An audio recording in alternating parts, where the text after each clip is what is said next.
À chaque semaine, je vous ferai découvrir à la sueur et au coup de pédale 2 lieux touristiques se trouvant sur un des trajets tracés pour les cyclistes en quête d'aventure.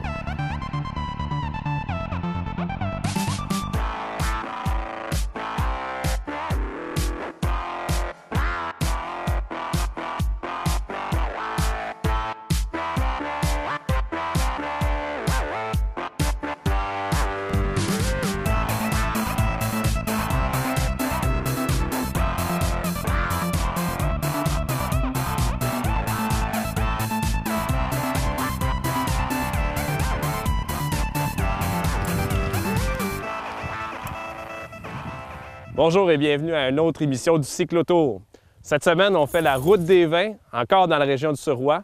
Nous allons visiter le vignoble du Marathonien et ensuite un autre vignoble, Giots-Montpetit. On roule encore.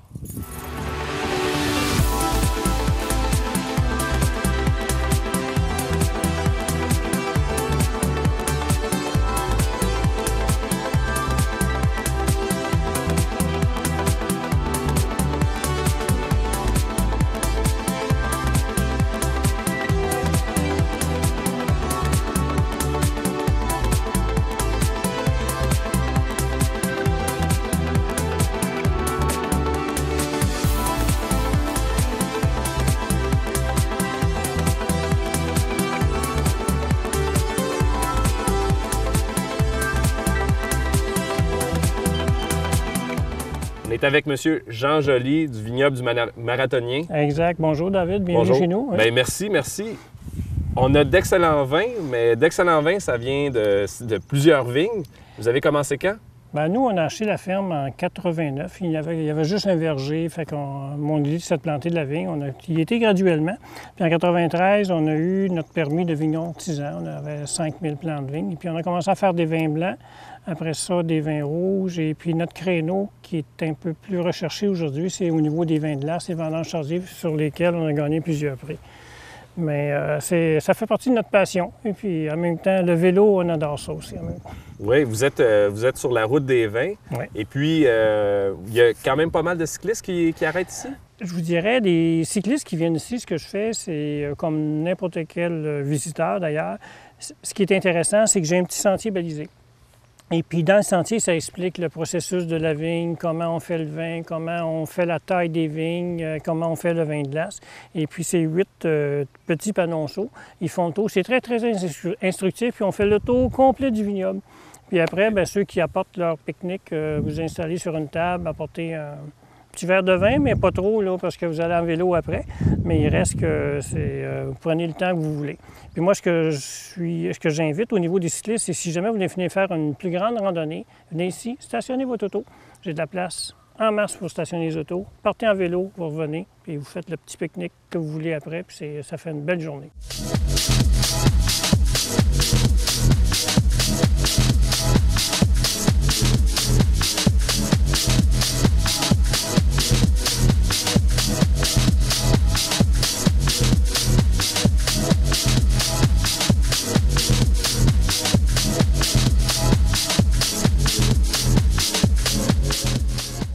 Bien, ce que je vous propose comme dégustation, moi j'ai 3 vins blancs. J'ai un Céval blanc qui est un vin blanc sec et fruité qui se prend très bien avec viande blanche fruits de mer.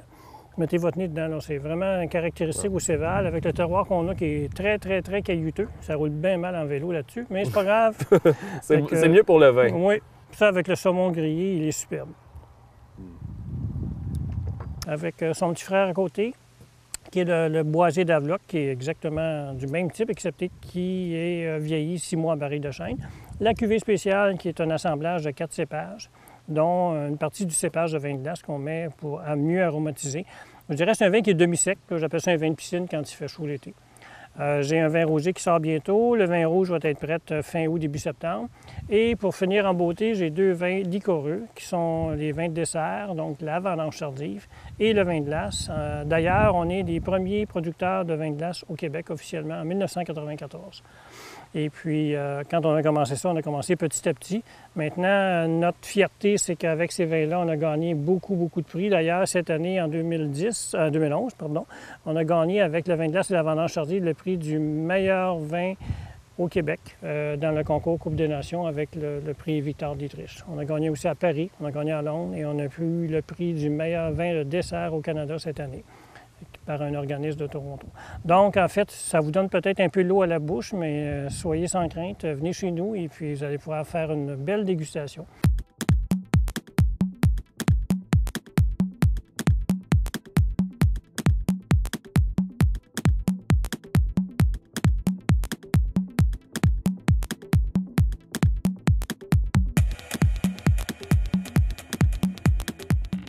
Puis au niveau des cépages qui est utilisé pour faire les vins de glace, ça serait quoi? C'est une très bonne question. En fait, j'aurais pu en parler, là, mais c'est le cépage qui est typique au Québec pour faire le vin de glace, c'est le Vidal blanc, donc le même cépage qui est utilisé en Ontario. On peut le faire avec le Riesling ou le Gewürztraminer, mais c'est quand même que les cépages sont moins résistants l'hiver à cause des températures froides. Il y a d'autres de mes confrères qui utilisent d'autres types de cépages, surtout dans la région un peu plus au nord, vers Québec, le Vandal-Cliche, qui donne aussi de très bons goûts.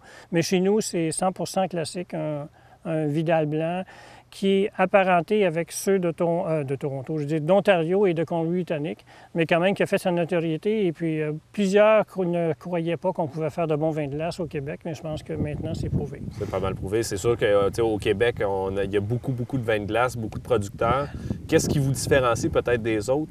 Bien, je vous dirais qu'au Québec, vous savez que la production du Québec, c'est à peu près 1 de la production de l'Ontario. L'Ontario est le plus grand producteur de vins de glace au monde. Ça ne veut pas dire que c'est 100 fois meilleur qu'au Québec. Je vous dirais presque au contraire. On est en train de leur prouver qu'on fait de très bons vins de glace. Mais au Québec, maintenant, on est peut-être une douzaine ou une quinzaine de producteurs de vins de glace. On n'a pas confondre avec les producteurs de cidre de glace, qui est complètement différent, qui est fait avec la pomme. Évidemment, lui, c'est fait avec du raisin pur à 100 Et je vous dirais que la notoriété s'en vient de plus en plus. Puis moi, j'encourage mes collègues à faire de ces produits-là pour qu'ils puissent se distinguer. Et les cyclistes à y goûter, évidemment. Ah oui, certainement. Prends une petite gorgée. Mais ce qui caractérise un vin comme ça, c'est le nez, le fruit, là. Fruit de la passion, Vraiment. litchi, abricot, poire, pêche, tout ce qui vous passe par la tête, vous l'imaginez, c'est vraiment là, le fruit. À prendre avec le foie gras. Ouais. Ou à prendre en vin de dessert, je dirais avec une tarte aux abricots, une tarte aux fruits. Définitivement, quelque chose de fruité, là, c'est incroyable. Il faut vraiment que les gens ils viennent goûter à ça. Moi, je les invite. Monsieur Joly, comment on se rend ici au vignoble du Marathonien? Le plus simple, allez sur notre site, www.marathonien.qc.ca. Ça vous dit comment vous y rendre. Mais le plus simple, l'adresse est le 318 route 202 à Vloc. Par la 15 Sud, vous prenez la sortie 6, vous restez toujours sur la 202 Ouest pour environ 29 km. Ou si vous passez par le Pont-Mercier, vous allez arriver vers Saint-Chrysostome. Et à la 202, vous tournez à droite. Les deux chemins sont expliqués sur le site quand même assez bien. Bon. Puis c'est pas très, très loin. On parle de peut-être 45 minutes, 1 heure de Montréal, peut-être? Ah, mon Dieu, c'est à peu près 45 minutes du centre-ville de Montréal. Je vous dirais, tout honnêtement, partez pas pendant les heures de pointe parce que ça m'arrive. Et puis, ça me prend plus que 45 minutes, mais un bon samedi ou dimanche ou après les heures de pointe, là, ça roule très facilement. En 45 minutes, vous vous y rendez. 50 minutes, là, à vitesse, là, je dirais, réglementaire. 45 minutes si vous trichez un petit peu. À vélo, je l'ai fait 4 heures. Ouais, peut-être votre proposition du départ de venir stationner le véhicule ici, c'est une pas mal meilleure idée. De toute façon, ça va nous permettre de repartir avec une bouteille ou 2 ou 12, comme les gens semblent. Oui, mais même à vélo, ça rentre une bouteille quand même, il n'y a pas de problème. L'idée, c'est de... Je vous dirais, les cyclistes qui sont venus ici, puis ça, j'en suis bien heureux. Les gens viennent, ils goûtent, ils disent « Écoutez, je suis en vélo, je ne peux pas partir une bouteille. » Je dis « Inquiète-toi pas, ça ne me dérange pas. » Mais j'y revois. J'y revois la semaine suivante ou un mois plus tard ou en groupe avec d'autres amis. Ils viennent soit en voiture ou en vélo encore, mais ils reviennent. C'est ça qui est important. Si vous aimez le produit, vous allez revenir. Bon. Alors, je vous invite à venir tous déguster un excellent vin de glace et un d'excellents vins blancs. On attend les vins rouges. Et on se revoit bientôt parce que moi, je vais revenir en chercher. Bon, donc, super. On retourne à vélo. À ta santé. Merci, vous aussi.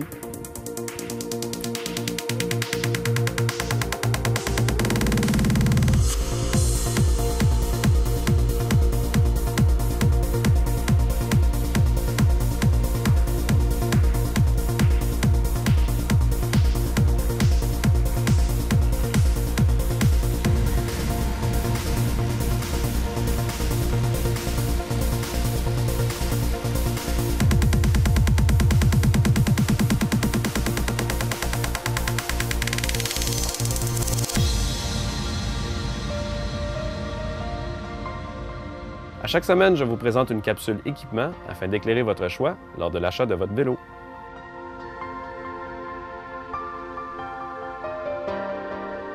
Cette semaine, on va vous parler des pièges à éviter. Donc, on a pas mal déterminé, j'espère que vous avez déterminé pas mal le vélo que vous voulez aller chercher.